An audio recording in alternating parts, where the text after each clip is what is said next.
저희가 지난번에 모세와 출애굽 여섯 번째 큰 주제인 하나님의 구원계획 여섯 번째 주제 모세와 출애굽의 말씀을 제가 보다가 다 끝을 내지 못했죠. 오늘 계속 이어서 출애굽의 역사를 저희가 하나님의 말씀을 통해서 보도록 하겠습니다. 항상 성경 전체를 보는 지금 하나님의 구원 계획을 통해서 이 창세기부터 요한계시록까지 또 인간의 역사를 주관하시는 예수 그리스도가 예수님이 역사의 주인 되시는 것을 성경 전체를 통해서 한번 보는 그런 훈련을 하는 것이죠. 그래서 크게 보는 크게 성경에 흘러가는 큰 줄기 같은 등뼈와 같은 기둥 같은 말씀들을 저희가 연결을 해서 하나님의 구원 계획을 예수 그리스도 안에서 하나의 성전으로 지어져가는 큰 구조를 같이 보는 것이죠.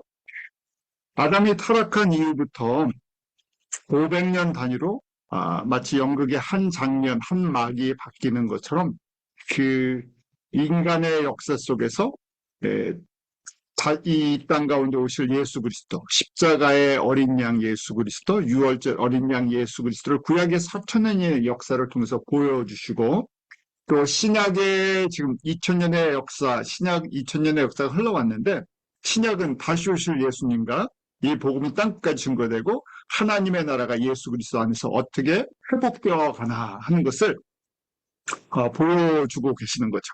그래서 저희가 역사를 보는 눈이 예수 그리스도 안에서 예수님을 통해서 하나님의 구원이 완성되어가는 그 시각으로 보는 훈련을 하는 겁니다. 모세를 통해서 특별히 하나님께서 역사적인 이 구원의 모습을 실질적으로 이스라엘이라는 민족을 애굽에서 건지시면서 보여주셨죠. 그 준비한 모세를 80년을 훈련시키시고 이제 출애굽의 지도자로 세워주셨습니다. 자, 그래서 저희가 저 선명하게 예수 그리스도의 초림 어떤 모습으로 오시는 건가 하는데 바로 이 출애굽을 통해서 유월절 어린 양 십자가에서 피 흘려서 자기 백성의 죄를 용서해 주시고 구원하시는 분으로 오신 것을 선명하게 한번 보여주시죠. 그 10가지 재앙을 통해서 완전한 하나님의 심판이 어떤 것인가, 하나님의 구원이 어떻게 이루어지는 것인가, 우리 애굽에 있는 하나님의 백성을 건지시는 것을 보여주세요. 그래서 애굽은 세상의 나라다, 사단의 나라. 바로는 세상의 왕 사탄을 상징한다. 애굽 백성은 사단의 백성, 세상의 백성이다. 그래서 저희가 이중 구조인데 이러면서 같은 애굽에 이집트에 사는 하나님의 백성들이 있었죠. 선택된 사람들, 예정돼 있는 사람들. 그리고 예수 그리스도를 통해서 구원받을 하나님의 백성들이 같이 동시에 살고 있는데 때가 됐을 때 예수님을 통해서 구원의 은혜를 베풀어 주셔서 회복시켜 나가시는 과정이죠. 자, 저희 그래서 여호와라는 이름을 꼭 기억하자 그랬죠. 여호와는 계약하신 하나님. 무엇을 계약하셨나, 언약하셨나? 창세기 3장 15절. 이것이 시작이라고 그랬죠. 원시복음, 바로 여자의 후손 성육신 하셔서 자기 백성을 구원하실 것이다. 인간의 몸으로 오셔서 구원하실 것을 피의 언약이 그 안에 들어가 있다고 말씀을 드렸어요. 반드시 이루신다는 것.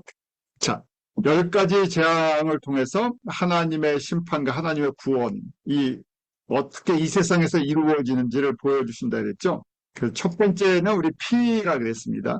피는 물이 피가 되게 하는 것을 통해서 사람들이 의지하는 그 식수, 그다음에 생활에 가장 필요한 물이 하나님의 주권 가운데 있다는 것. 애굽 사람들, 세상 사람들에게는 이 물이 생명의 근원이었는데 그것이 하나님의 주권 가운데 있다는 것. 그리고 우리 두 번째, 개구리 재앙을 통해서 그들이 섬기는 더러운 영, 우상의 모습들을 보여주시고 우리 세 번째 단계, 이죠. 이를 통해서 자, 이 재앙부터 애굽의 술객들이 흉내를 내지 못했다. 그렇게 말씀드렸었어요. 그러니까 하나님의 권능과 마귀의 권능의 차이점. 그 마귀 귀신들이 권능이 있는 것처럼 보이는데 제한된 부분, 제한된 권세를 허락받았다는 거예요. 하나님의 능력이랑 비교할 수가 없는 것이죠. 여기서부터 이제 차이가 나는 겁니다. 또 네 번째 재앙부터 파리 재앙에서부터는 하나님의 백성과 하나님의 땅을 구별하시는 걸 또 보여줘요. 그 곧센 땅, 이스라엘 백성들이 살던 곧센 땅은 구별해서 하나님의 백성, 목적은 무엇입니까? 전체 10가지 재앙 전체를 통해서 여호와가 하나님이신 줄 알게 하는 거예요. 저희가 창조 목적을 배우는 것도 마찬가지죠. 이 세상 가운데 여호와이신 예수님이 하나님이신 것. 그것을 저희가 인정하고 고백하는 것. 그게 하나님께 영광을 돌리는 것이에요. 인정하고 고백한다는 것은 그냥 지식으로만 아는 것이 아니라 내가 거기에 맞춰서 순종하며 살아가는 것이죠. 그것이 저희가 이제 신앙 훈련이라고 이야기하는 것이고, 또 다른 말씀으로는 성결의 모습이고 예수님을 닮아가는 것. 그래서 예수님의 구원을 체험하고 나서 나머지 모든 시간, 이 땅에서 예수님을 따라가는 그 시간은 내가 매일매일 삶 속에서 여호와이신 예수님이 나의 주, 나의 하나님인 것을 고백하고 인정하면서 그를 닮아가는 과정. 그것이 이 땅 가운데 있는 훈련 과정. 자, 그래서 네 번째 파리 재앙부터 구별하시는 것을 보여주시죠. 자, 다섯 번째는 또 사람만 구별하는 것이 아니라 생축도 구별하시는 걸 가르쳐 주세요. 어디에 속해 있느냐 참 중요하죠. 그래서 저희가 줄을 잘 서야 된다고 그런 얘기를 하는데, 하나님의 백성들의 특권이에요. 하나님께서 백성만 구별하시는 것이 아니라 싹도 구별하시고 생축도 구별하시고, 그럼 저희가 이렇게 생각하시죠. 우리가 하는 기업도, 우리가 아는 생업도 구별하시는구나. 우리 자녀들도 구별하시고 우리에게 속한 것들 구별하시죠. 그래서 신명기 28장에 그 복에 대해서 말씀하시잖아요. 들어가도 나가도 복을 받고 광주리도 복을 받고 그 안에 속한 모든 생축까지 복을 받는다. 왜요? 여호와이신 예수님이 복의 근원이시기 때문에 그렇죠. 복을 주시는데 작은 것 하나 주시는 것이 아니라 전인격적으로 주시고 우리의 모든 삶을 책임져 주신다는 것. 그 믿음이 있어야 어떻게 됩니까? 따라갈 수가 있죠. 그래서 하나씩 하나씩 소유권을 예수님께 넘겨드리고 따라가는 것이죠. 자, 지금 이렇게 구별하시는 걸 또 가르쳐 주시죠. 저희가 지난번에 우리 파리까지 봤는데 이게 다섯 번째 이제 지금 이 악질하면서 애굽의 생축, 이스라엘 생축. 왜 이스라엘 생축을 구별하셨나? 이것은 희생 제물이니까요. 하나님의 백성을 왜 구별하시고 특별한 은혜를 베풀어 주십니까? 하나님의 영광을 이 땅 가운데 선포하는 도구들이기 때문에. 그래서 제물을 드릴 땐 흠없는 걸 드리잖아요. 또 왜 저희가 성결하게 살아야 됩니까? 왜요? 저희가 이 땅에서 예수님을 대표로 증거하는 대표 이 리프레젠터티브라고 얘기하죠. 대리인들이에요. 그러니까 저희가 그렇잖아요. 목회자들도 그렇고 교회 직분자들도 그렇고 세상에 나가서 저희가 온전하게 살지 못하면 어떻게 됩니까? 사람들이 그 목회자만 욕하고 성도만 욕하는 게 아니죠. 뭐라고 얘기해요? 너희가 믿는 예수 그리스도 엉터리다 그렇게 얘기를 해요. 왜요? 저희가 예수님을 대표하는 이 땅에서 대표성을 갖고 있기 때문에.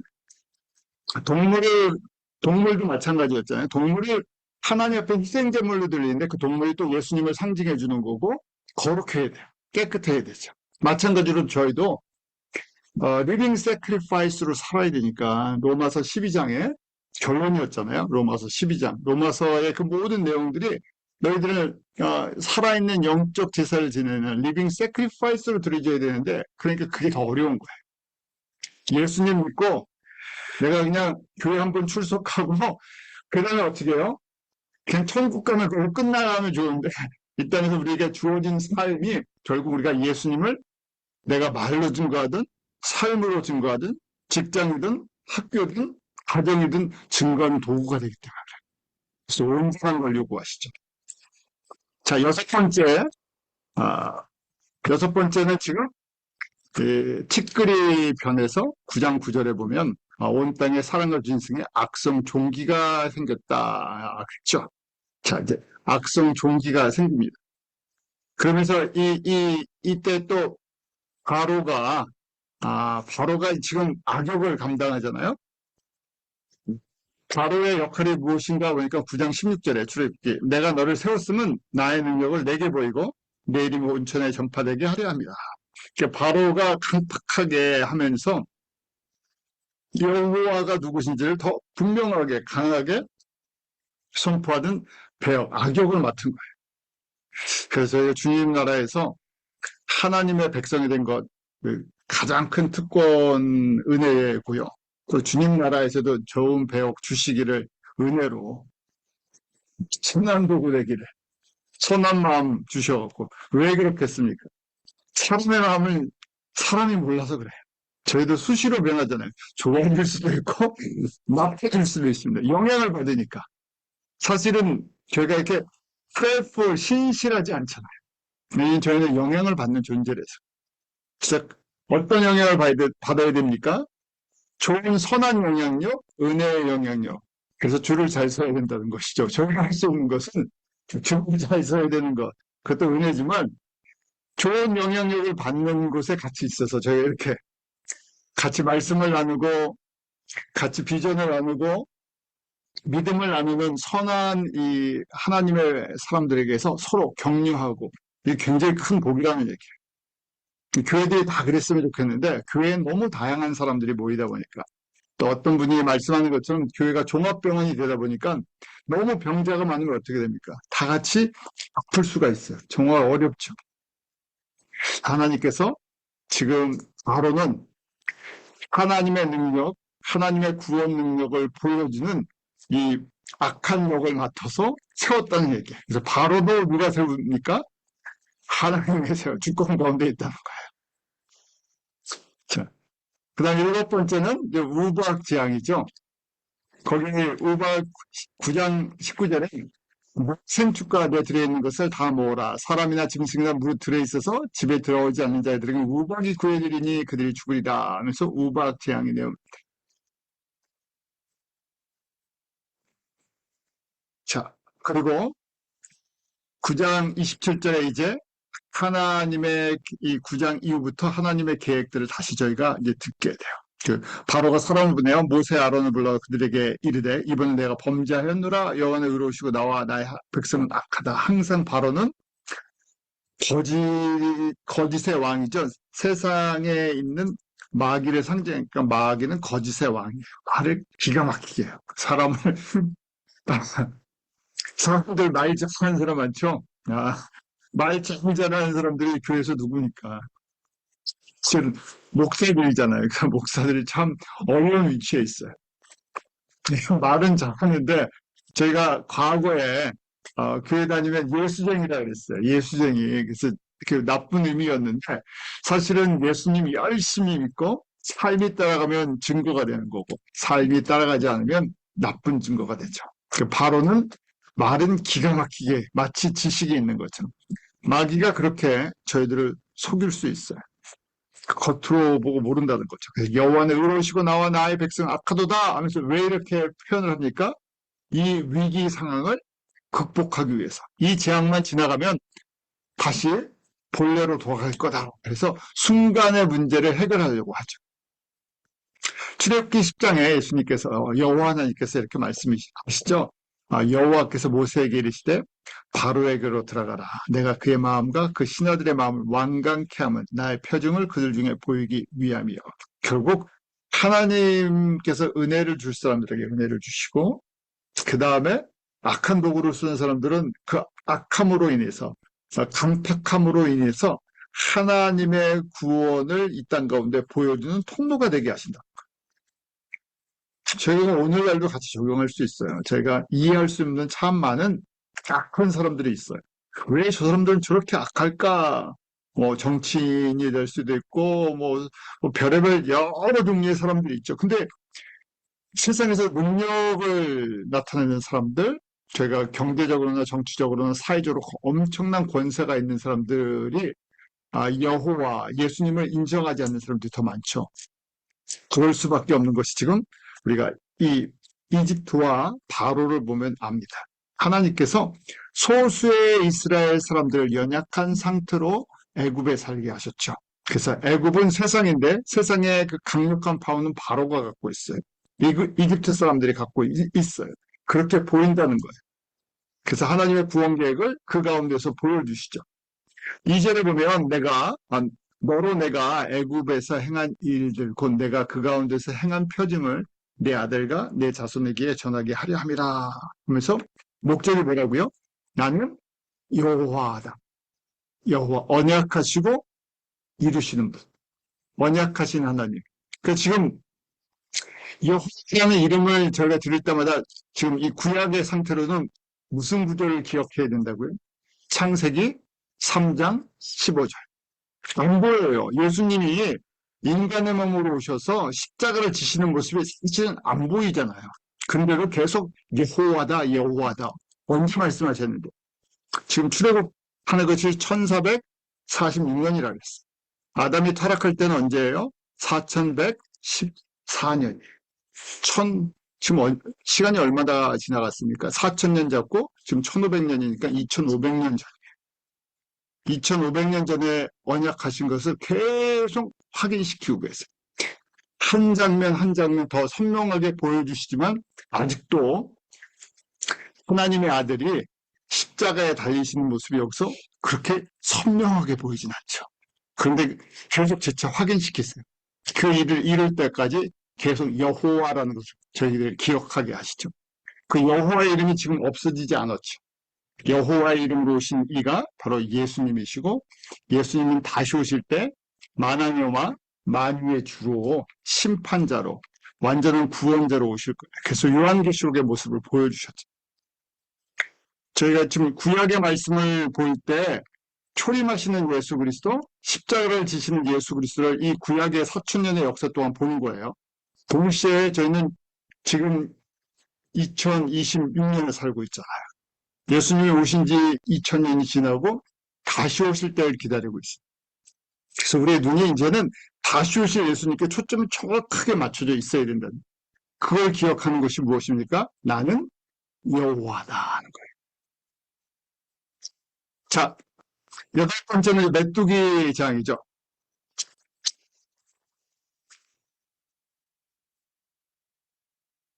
지금 우박으로 농산물이 다 죽었어요.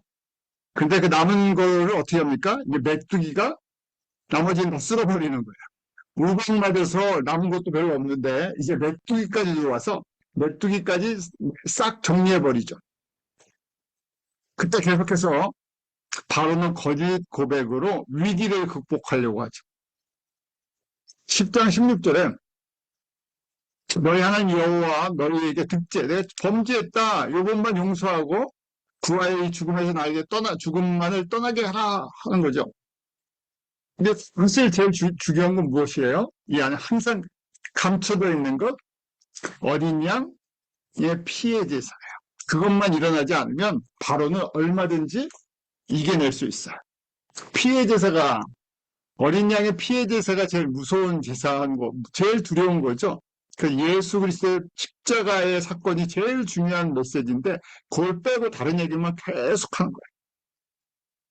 저희가 지금 교회 안에서 아무리 성도가 많이 모이고 뭐 교회에서 예배를 드려도 예수 그리스도의 십자가의 복음이 지금 선명한 기독론, 다시 오실 예수 그리스도 이런 것이 선명하게 전달되지 않으면 거꾸로 바로의 입장에서는 두려울 게 없어요.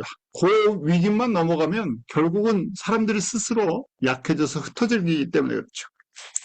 마지막 이 10번째 중에서 9번째 재앙은 흑암의 재앙이죠. 10장 22절에 캄캄한 흑암이 3일 동안 애굽 온 땅에 있어서라고 이제 흑암의 재앙이 임합니다. 항상 보면 성경에 상징적인 그 날짜 요일들이 있죠. 3일 동안이라고 돼 있었어요. 하나님의 완전 숫자 3일 동안 애굽 땅에 있었습니다. 또 바로가 그러니까 또 타협 안을 얘기하죠. 24절에 보면 바로가 모세를 불러서 너희는 가서 여호와를 섬기되 양과 소는 어떻게 하라고요? 머물러 두고 너희 어린 것은 너희 함께 가라. 양 소만 없으면 어린 양 이 피해 제사만 없으면 되는 거예요. 어디서 피해 제사를 드려야 돼요? 애굽 땅에서요. 애굽 땅에 어린 양의 피가 필요해요. 그것이 구원의 피, 은혜의 피가 되는데 그걸 갖다가 살짝 돌려서 얘기를 하죠. 자, 이것이 이제 9번째 재앙이었어요. 마지막 10이라는 숫자가 또 하나님의 또 다른 완전수라 그랬습니다. 7 더하기 3, 7이 하나님의 complete number, 구원의 완전 넘버, 3일체 하나님의 3이라는 또 숫자죠. 그래서 10번째 재앙이 완전한 재앙이다. 그래서 11장 출애굽기 1절에 한 가지 재앙을 바로와 애굽에 내린 후에야 그가 너희를 여기서 보낼지라. 무슨 말씀이에요? 하나님께서 10가지를 준비하셨고 10가지가 준비될 때까지 바로는 계속해서 사단의 역할을 하는데 계속해서 다른 이야기를 할 거라는 얘기예요. 어떻게 보면 좀 표현은 그렇지만 이 시나리오가 이미 이렇게 돼 있어요. 사람들이 그걸 갖다가 잘 이해를 못하고 또 하나님의 그 전능하심이 사람들이 의지를 갖고 내가 기계가 돼서 조작이 되는 게 아니잖아요. 우리의 생각과 우리의 의지가 있고 감정이 있는데 그걸 가지고 반응을 하는데 하나님께서 그 가운데서 하나님의 뜻을 이루어 창조주이시고 전능자이시기 때문에 가능하죠.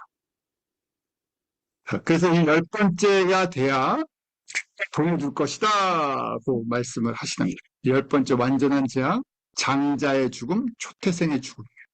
11장 5절에 애국 가운데 처음 난 것은 위에 앉은 바로의 장자로부터 맷돌되어 있는 여종의 장자까지 모든 생축에 처음 난 것. 그러니까 예가 없다는 얘기예요. 애굽에 속한 모든 것은 초태생, 장자, 생축에 처음 난 것 다 죽는다는 얘기예요. 처음 난 것, firstborn이라고 얘기하는데 처음 난 게 죽는다는 것은 무슨 얘기입니까? 상징성이죠. 우린 대표성이에요. 장자는 그 집안의 집으로 얘기하면요. 사람에게는 그 가게의 이 대표성을 갖고 있는 생명의 주인이. 근데 그 초태생이 장자가 죽는다는 것은 생명이 끊어진다는 얘기죠. 생축도 마찬가지고. 그 모든 생명의 근원이 끊어진다는 얘기예요. 하나님께서 생명과 사망의 권세를 갖고 계셔서 결국 애굽에 난 것, 여호와를 알지 못하는 사람들, 여호와의 은혜에 속하지 않은 사람들은 결론이 무엇입니까? 죽음이라는 얘기예요. 심판이라는 것이, 사망이라는 것이죠. 예외는 없다는 거예요. 그래서 11장 17절에 그러나 이스라엘 자손에게는 사람에게나 짐승에게나 개도 그 혀를 움직이지 아니하리니 여호와가 애굽 사람과 이스라엘 사이에 구별하는 줄 너희가 알리라. 저희가 그래서 크게 보면 성경은 하나님의 예정과 핵심의 주권이 흘러가요. 이것이 큰 흐름이라 그랬죠. 그래서 질문하면 이게 제가 그냥 표현하는 거예요. 이게 보면 하나님의 주권, 하나님의 예정이 한 70%다. 나머지는 사람들의 의지 이런 것이 한 30% 섞여갖고 하나님의 구원을 하나님의 그 역사를 이루어 나가시는데 사실은 사람들이 움직이는 것까지도 하나님께서는 알고 계세요. 그러니까 가능하죠. 저희가 상상을 할 수 없는 지혜와 권능을 갖고 계시더라고요. 그래서 분명한 걸 구별하시는 하나님, 예정하시고 때가 돼서 불러주시고 역사를 움직여 나가시고. 그래서 저희가 이거를 인식해야 하면서 지금 이 출애굽의 과정 속에서 이걸 배워나가. 이렇게 준비하시면서 자, 새로운 달, 새로운 해를 만들려고 하면서 이제 달력을 짓게 하세요. 언제요? 이 출애굽 이 6월절을 이제 준비하시는 거죠. 6월절이에요. 제가 패스오버라고 이야기하죠. 죽음의 신이 패스오버 6월 넘어갔다 하는 거예요. 어떤 집에요? 어린 양의 피를 문 좌우 설방 그 기둥에 문틀에 바른 집을 패스오버 하신다는 거. 그게 표징이 된다는 것이죠. 피를 바른 거. 자, 하나님께서 하나님의 백성과 애굽 백성을 구별하시는데 자, 이제 그 일을 이루실 때 모세에게 명령을 하시죠. 이제 달력을 새로 만들어요. 그래서 이날이 첫 번째 날, 첫 번째 해. 왜요? 새로 태어나게. 우리 born again 하잖아요. 거듭났다 뭐 얘기를 하는데 왜 내가 예수 그리스도 안에서 죄 사함을 받고 하나님의 자녀로 저희가 거듭날 때 예수님 영접하면 born again 크리스천이라고 얘기를 하잖아요. 그래서 우리 다 잊어버리셨을 수도 있겠지만 언제 구원 내가 예수님을 영접하신지 기억하시는 분들이 계시는 분도 계시고 못하시는 분들도 계세요. 왜냐면 너무 어려서부터 모태신앙인 분들은 너무 어렸을 때 내가 예수님을 영접해서 수련회 때 예수님 영접했는데 이렇게 기억하시는 분도 계시고 아니면 그냥 자연스럽게 예수님 영접하는 분도 있고 나이가 들어서 어떤 계기가 있어서 예수님 영접했을 때는 그걸 기억하시는 분도 있죠. 자, 그런 식으로 새로 태어나는 것, 새로 시작하는데 민족이, 나라가 시작하는 거예요. 개인이 아니라. 그래서 하나님께서 아예 달력을 새로 만들어라 하고 이렇게 말씀을 하신 거예요. 새로운 달이다. 그 무슨 얘기냐면 저희가 한번 절기 때 공부를 했었지만 이스라엘 사람들은 원래 달력이 있었어요. 그게 10일 캘런더예요. 지금도 10일 캘런더예요. 지금 10일 캘런더로 5천 정확히 기억을 못하는데 5천 몇백 년이에요. 이 사람들이 쓰는 달력은 밀력이에요. 창세기 1장부터 출애굽기 11장, 지금 새로운 달력을 12장에 만들라 6월절에 달력을 만드는 거예요. 그래서 출애굽기 12장부터 요한계시록은 성경의 달력이 이제 적용이 돼요. 이 말씀을 제가 파라과에서 해드리니까 세 가지 달력을 얘기하니까 헷갈려 하세요. 그래서 물론 처음 듣는 분은 헷갈리세요. 이게 한국말 하든 뭐 영어로 하든 왜냐면 저희는 무슨 과정만 썼기 때문에 태양력, 웨스턴 캘린더는 태양력. 근데 한국 사람들은 좀 장점이 있어요. 우리는 음력을 쓰기 때문에 우리는 달을 기준으로 농사와 절기 때 쓰는 음력이 있어. 이게 무슨 얘기냐면요. 이스라엘 사람들 이 달을 기준으로 쓰던 민력, 음력, 달력이 있었다는 거예요. 언제부터요? 저희는 언제부터 있었는지 몰라요. 그런데 지금 출애굽기 12장에 있을 때 이 사람들이 이미 민력을 쓰고 있었다는 얘기예요.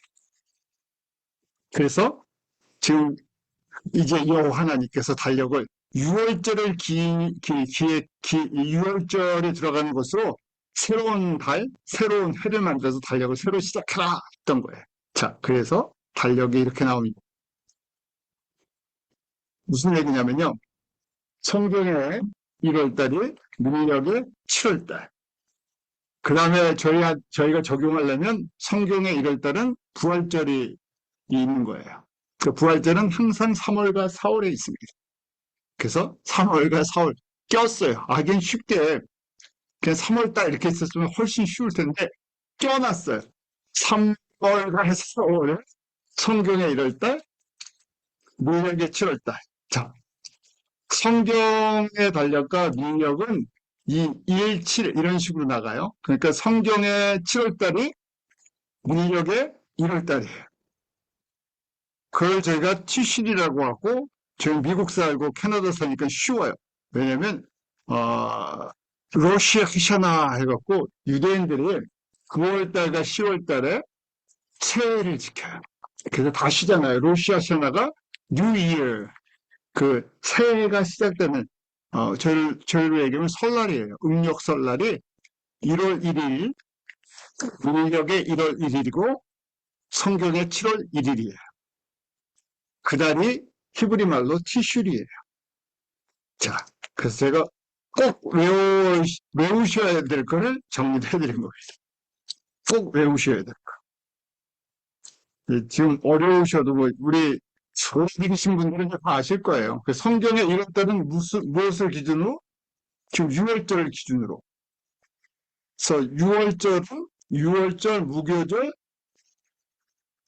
초실절, 이 세 절기가 봄절기예요. 왜냐하면 우리 달력으로 3월과 4월이기 때문에. 그리고 이 봄절기는 예수님의 초림, 십자가의 죽으심, 무교절은 무덤에 들어가심, 초실절은 부활절. 이렇게 세 가지가 연결이 돼 있어요. 최근에 저희가 절기 공부 안 했었죠?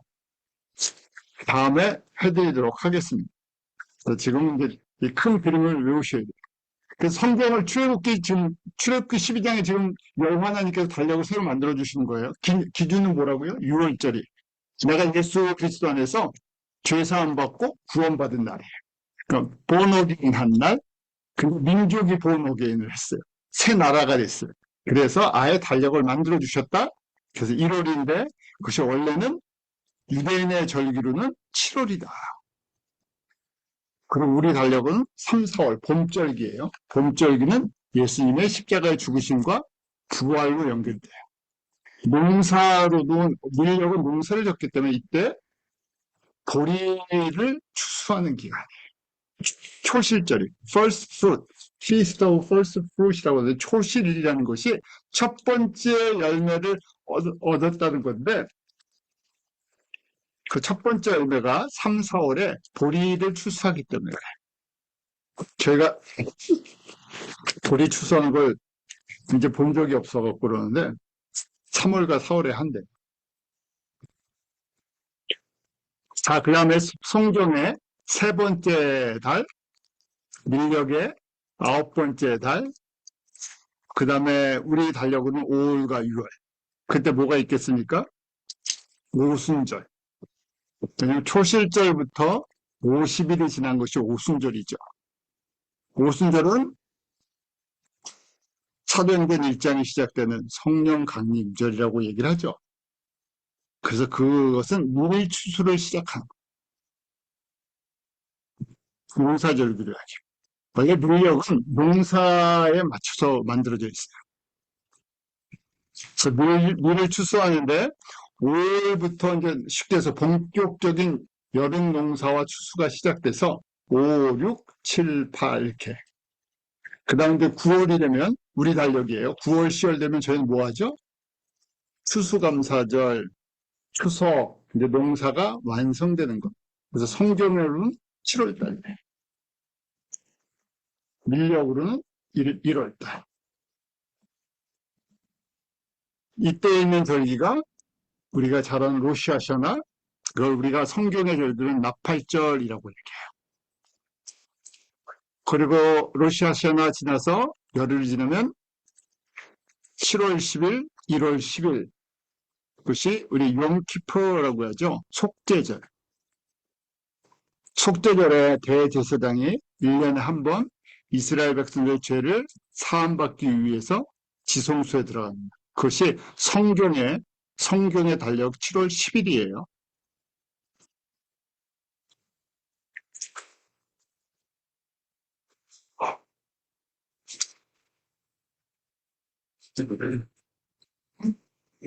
자, 그리고 용키퍼 우리 속죄절이 지나고 7월 15일에 초막절, 장목절이라고 얘기하는 절기, 마지막 절기가 시작이 되죠. 그래서 이 성경의 7월 달은 우리 달력으로 9월과 10월인데 이때 가을절기. 가을절기는 예수님의 재림이랑 연결이 됐다고 봐요. 그래서 예수님의 나팔소리와 함께 들림받는 사건이 있을 거고 그 후에 7년 환란이 있을 것이고 천년왕국, 그래서 장막절을 무려면 천년왕국이다 이렇게 볼 수 있죠. 왜 절기가 중요하냐면 절기도 우리가 농사 짓는 사람들한테는 음력이 굉장히 중요했잖아요. 그래서 옛날 어른분들은 전부 이 계절, 기후, 농사 이런 거 할 때 음력을 항상 중요시 하셨어요. 음력 무슨 뭐 우수네, 경칩이네 다 잊어버렸어요. 저희는 농사를 지니까 그냥 옛날 용어가 됐죠. 그래서 단지 시즌을 좀 느끼는 거였는데 농사를 짓는 분들한테는 굉장히 중요해요. 왜냐하면 그때 맞춰서 준비를 해야 1년 생활이 되니까. 마찬가지로 이스라엘 사람들은 밀력이에요. 밀력이 그 사람들의 일상생활의 기준이에요. 왜? 뭐랑 연결되어 있기 때문에? 농사랑 연결되어 있기 때문에. 그래서 밀력이 1일달이 가을절기라고 그랬잖아요. 그때가 다 추수해서 걷어들이는 절기예요. 성경의 달력은 뭐에 대해 기준이 되어 있겠어요? 하나님의 구원과 복음이 전파되는 것과 그 다음에 구원이 완성되는, 추수가 완성되는, 영적 추수가 완성되는. 그래서 7월달이, 성경의 7월달이 추수가 완성이 되는, 영적 추수가 완성이 되는 거예요. 그 저희한테는 굉장히 중요해요. 왜 이걸 가르쳐 주셨습니까? 예수님도 성경의 달력대로 움직이신다. 그래서 지금 저희가 성경의 달력에 기를 기울인 거예요. 자, 왜냐하면 출애굽기 12장에 내가 새로 달력을 만들어 줄게 하신 거예요. 이 달력은 너희들 의단 농사가 아니라 내 구원을, 하나님의 구원을 이루어 나가는 절기다. 그래서 달력 보는 법을 가르쳐 주십니다. 제가 종종 말씀드리는데 학교 들어가기 전까지 저희가 시계랑 달력 보는 법을 몰랐어요. 그래서 오늘이나 내일이나 날씨 좋으면 나가서 놀고, 휴가도 못 입고, 무슨 얘기입니까? 아이들은 장래에 대한 깊은 생각이 없어요. 왜냐면 그냥, 매일 시간이 있으니까. 해지는 것만 싫죠. 그냥 빨리 해가 뜨고, 나가서 놀고, 떠나가, 날씨 좋을 것만 생각하죠. 왜? 시계라고, 야, 몇 시까지 들어와서 밥 먹으라 그러면 몇 시가 이렇게 들립니까? 실컷 떠놀라, 저도 어렸을 때 그랬어요. 어머니가 큰 소리로 불러서 동네에서 이렇게 소리가 들리면, 혼나나 보다. 너무 늦게까지 놀아서. 그래서 들어왔던 기억인데, 시간 보고 이런 거 상관 안 해요. 무엇입니까? 첩에 들면서 이제 시간에 맞춰서 학교도 가고 해야 할 일들이 있잖아요. 제가 이제 영적으로 성숙한 것은 무슨 얘기냐면, 하나님의 달력을 볼 줄 아는 거예요. 그래서 배워야 되는 거예요. 이스라엘 백성들 훈련시키시려니까, 너희 이제 농사 짓는 절기 말고, 세상 달력 말고 내가 나의 뜻을 이루어 나가는 절기를 달력으로 보여줄게 하고 지금 새로운 달력을 하나 저희한테 또 가르쳐 주실 거예요. 그것이 성경의 달력이다. 이해하시겠죠? 성경의 달력을 저희가 봐야 하는 것이. 성경의 달력을 이해를 못하면 쉽게 말해서요.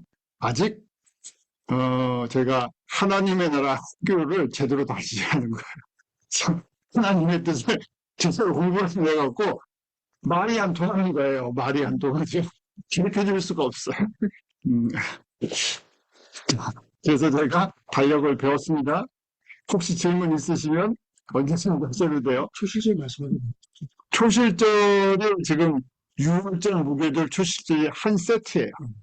그래서 초실절이 부활절이다. 오늘날 부활절이 된 거예요. 3, 4월.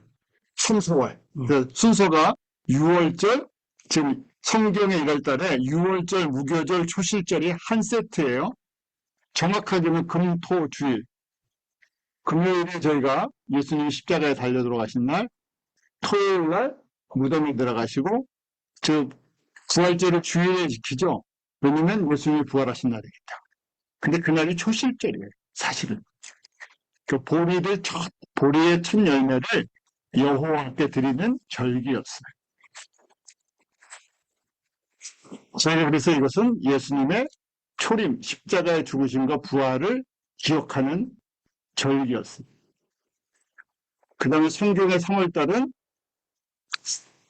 우리 오순절이 있는, 왜냐면 초실절부터 50일 날 되는 날이 오순절이기 때문에 정확하게 오순절 날 저희가 사도행전 공부했었잖아요.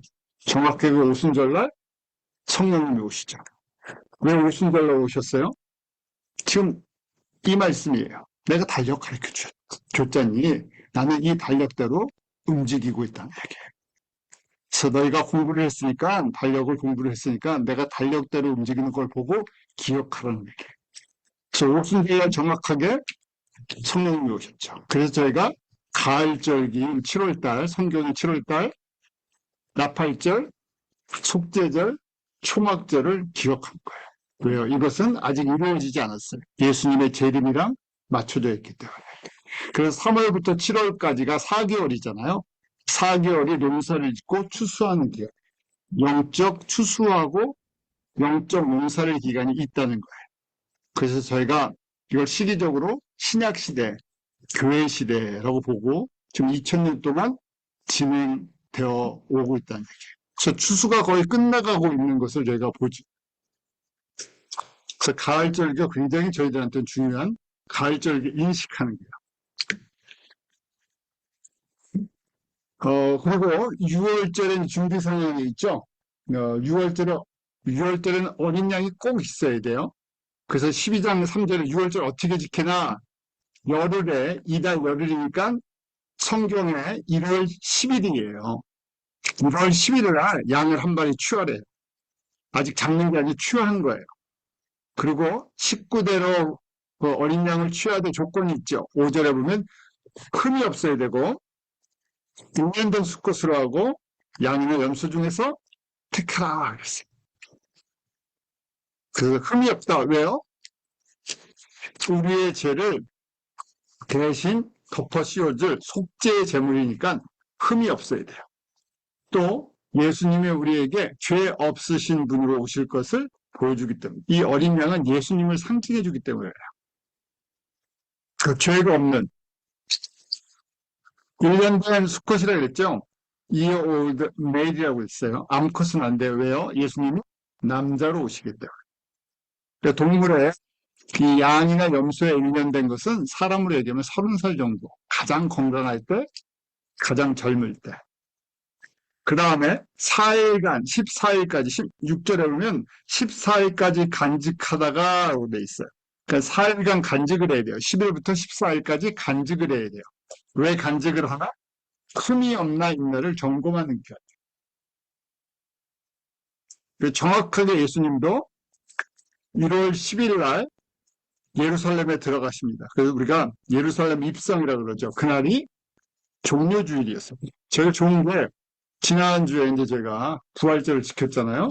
부활절 전주가 종료주일이라고 하죠. 팜 선데이. 그러면 예수님이 예루살렘에 입성하신다. 언젠가 정확하게 1월 10일인 거예요. 성경에 1월 10일.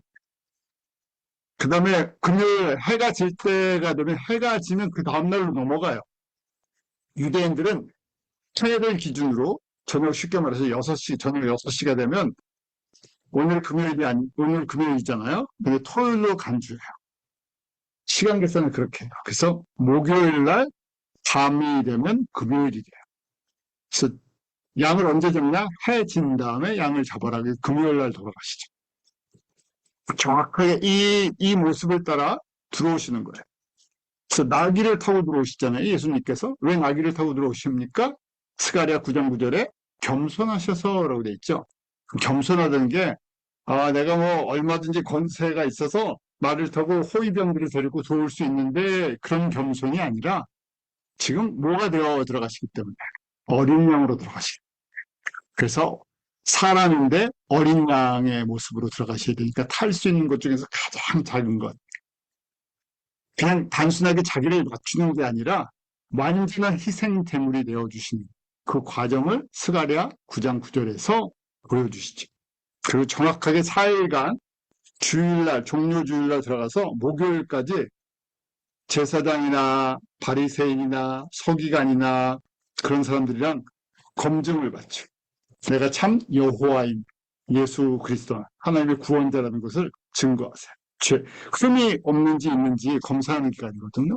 왜냐면 양을 취한 다음에 얘가 감기 바이러스, 코로나 바이러스가 있는데 바로 안 나타나잖아요.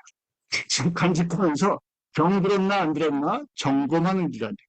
그래서 4일간 가짜 그리스도인가 진짜 그리스도인가 참 하나님의 아들인가 아닌가를 점검받으셔야 돼요. 그 기간이죠. 자, 양을 취할 때 이렇게 잡으라 그랬죠. 그 피로 양을 먹을 직문, 좌우 설주와 임방이라고 했죠. 도어 프레임, tops of door frame이라고 이제 side and tops라고 돼 있죠. 좌우, 사이드랑 탑에 도어 프레임에다 바르라는 얘기예요. 그래서 그날이 6월이 됐죠.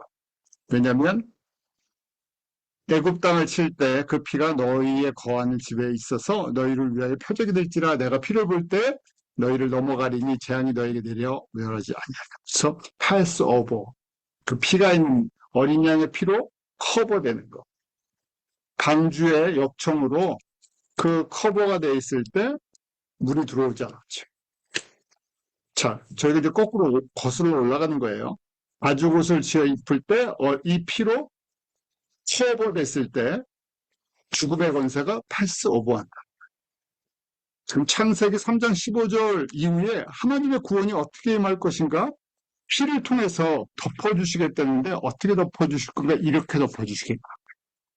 예수님의 피가 묻어있으면 패스 오버 해주신다. 그래서 예수님의 피 한 방울만 있어. 패스 오버. 덮어주시겠다. 죄 없는 걸. 똑같은 사람들이잖아요. 사실은 세상 속에서 이 상태로 보면 차이가 있다면 문에 피를 발랐느냐? 바르지 않았느냐. 그것뿐이 없어요. 근데 하나님께서 구별하시죠. 하나님의 백성과 세상 백성. 조건은 피가 묻어있는. 피가 없으면 그날은 죽음의 날. 그래서 저희가 십자가의 복음에서 피가 빠져버리면 교회는 세상 종교 의식을 행하는 종교 집단에 불과하다는 거예요. 점점 저희가 이제 도전이 하나님의 교회에서 설교에서 말씀 속에서 십자가의 복음, 십자가의 피, 예수 그리스도의 피가 빠져있는 예수 그리스도의 기독론이 빠져있는 복음이 아니죠. 그냥 설교가 너무 많아지다 보니까 문제가 된다. 그러면서 하시는 말씀이 너희는 이 날을 기념하여 여호와의 절기를 삼아 영원한 규례로 대대로 지킬지니라고 말씀하시고. 그래서 이건 절기죠. 절기를 주신 거예요. 왜요? 내가 이 6월절이 지나고 1500년이 지나서 직접 예수님께서 진짜 피 흘려 주시기 때문에 그때까지 계속해서 기다리고 있으라.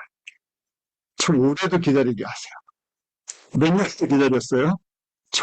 이게 지금 1446년이니까 지금 1450년, 1500년을 거의 기다린 거예요. 1500년을 기다려 진짜 오셨어요.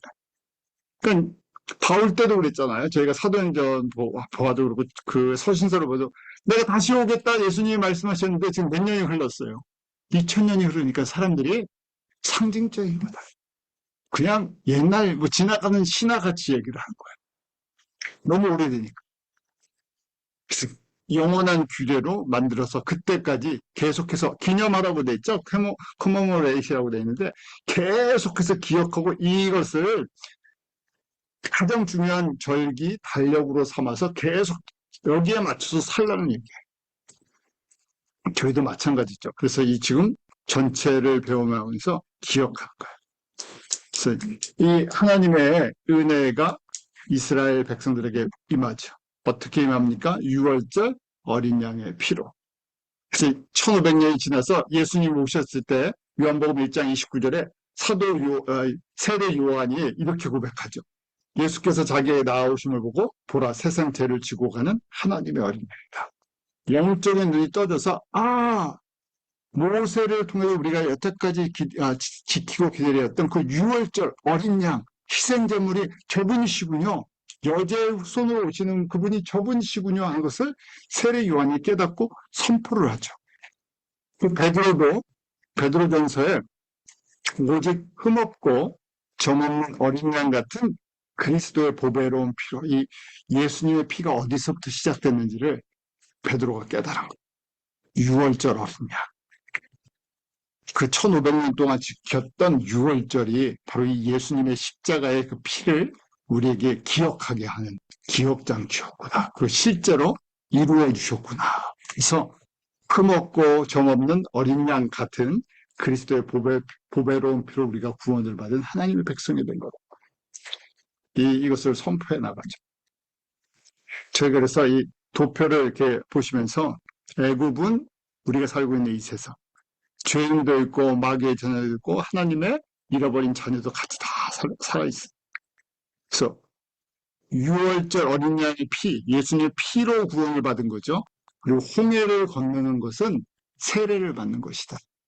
세상에 내가 하나님의 백성으로 살아가겠습니다. 선포하죠. 근데 그게 끝이 아니라 광야 생활을 해요. 이것이 이제 세상의 때를 벗고 하나님의 옷을 입는 과정이에요.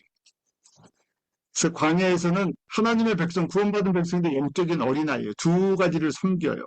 옷을 아직 다 벗지 못하니까. 그 다음에 40년이 끝나고 요단강을 건너가는 것을 우리가 성령 세례 받는 거다. 십자가 군사가 되는 거다. 이 성령 세례를 받아야 예수 그리스도의 증인으로 살아가죠. 전적으로 헌신을 하는 거죠. 가나안을 정복하는 여호수아의 군대처럼 이 땅에서 복음을 증거하며 살아가는 하나님의 군대들이 돼요. 또 다른 얘기로 어린 양의 신부, 예수님의 오시는 길을 예비하는 사람들, 칼복의 사람들, 성결의 사람들, 신약의 서신서는 이런 사람이 되라고 저희들에게 격려해주는 서신서예요. 서신서는 다 그런 거죠. 교회들에게 주시는 메시지, 성도들에게 주시는 메시지인데 어떤 사람들 되라고요? 광야의 성도들 되지 말고 가나안을 정복하는 영적인 군사들이 되니까.